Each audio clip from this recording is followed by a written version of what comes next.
Hi guys, and welcome to Starcity Tutorials. My name is Jay Picasso, and today I'm going to be taking you through sidechain compression, or how to make your bass line wobble with your kick drum pattern, essentially.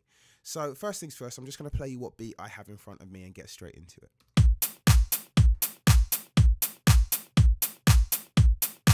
Okay, so it's a very straightforward house beat that we'll be working with today. Of course, our main focus will be around the kick drum, but just so we can hear what my bass line is currently doing, I'm going to put that into the blend as well.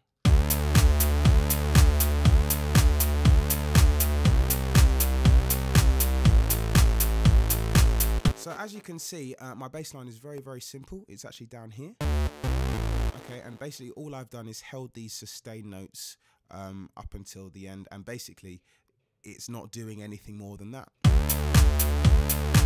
So the first thing that we're going to do is we're going to look into how we can now add compression to this and how we can effectively use our kick drum as a mechanism to make that compression work on our bass. Okay, so what I'm going to do is I'm just going to mute the claps and mute the hi-hats for now, just so we can hear the kick and the bass. Now, before going forward with this, there are a few things that you need to know. The first thing, of course, is that my bass line is MIDI. Your bass line can be anything. It can be audio, it can be MIDI. That's completely up to you. But your kick drum will have to be audio in order for this to work. So in other words, if you've got an amazing pattern of MIDI stuff in front of you and your kick drum is also part of this MIDI pattern, what you'll need to do is you'll need to solo that kick drum and you'll need to bounce it out and export it as an audio file. Now, there's a long way to do it. A very quick way to do that is just to right click on the actual MIDI pattern. I'll do it with my bass just so you can see. Right click on the MIDI pattern and then click bounce into place. Okay, I'm going to call it bass. Obviously you'll call it kick drum if that's the case. Just wait for it to bounce out. Logic will take a few moments just to render it, and then it will put it in front of you. So what it's done now is it's muted my original bass line, which is MIDI, and it's created this, which is now obviously an audio track. Okay, now for the bass it's not essential, but as I said, for your kick drum, if you haven't done that, you will need to do that for your kick drum in order to make it work. Okay, so I mean, since I've got it here, I'll use the audio anyway, but the first thing that we're going to do is we're going to go down to here, audio effects, and we're going to add a new compressor.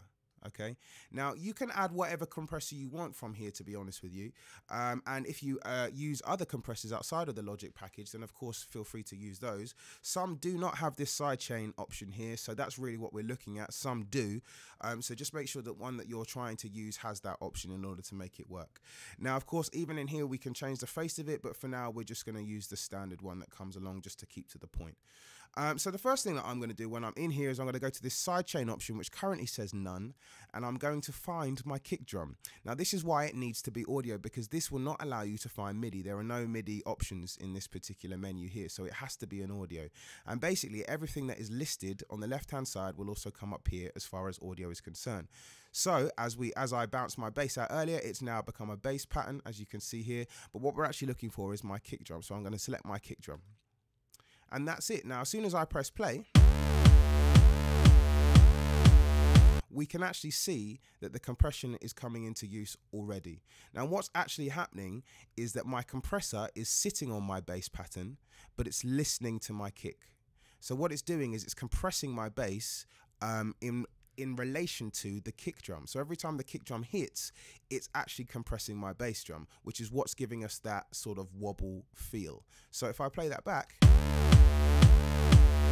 and I'll take out the kick drum just so we can hear it, we're starting to get that sort of wobble feel. Now, to improve or increase that effect, if you want a bit more of it, what you're going to have to do is start to mess around with the threshold, the attack, and potentially the release. So let's just have a quick play.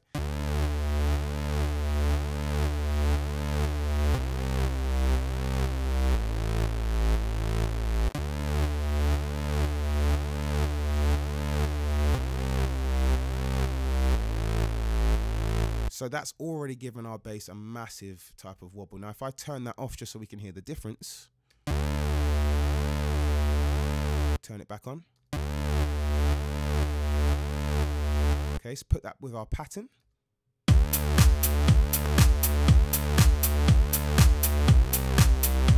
Now, if you want to make this more extreme, some people still find that this isn't quite giving them the freedom and the options that they want. A really, really quick way to do that is simply to come back down here and duplicate that. So now that to duplicate the compressor and the settings on it, all you're going to do is hold the Alt button and drag down to the next one, and there you go. So now what we've done is we've stacked it, and we've actually got the same thing happening twice. So now the effect should be twice as harsh.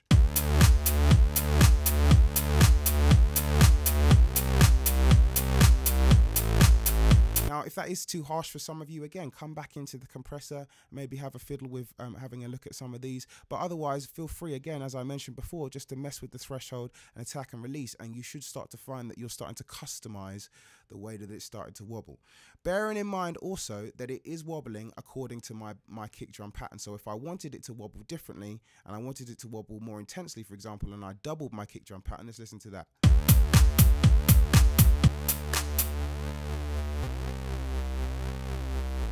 So in other words, it's triggered by every single kick drum that we have there. So if your pattern's different to mine, of course, it is going to make an effect on how that wobbles your bass or whatever instrument. Please bear in mind, of course, that it can be another instrument. It doesn't have to be bass. It could be a synth. It could be anything that you want to add this effect to. This is really, really common in house music, and is really, really common in certain types of pop genres as well. So just be aware of that. And that really is the simplicity of how to do it.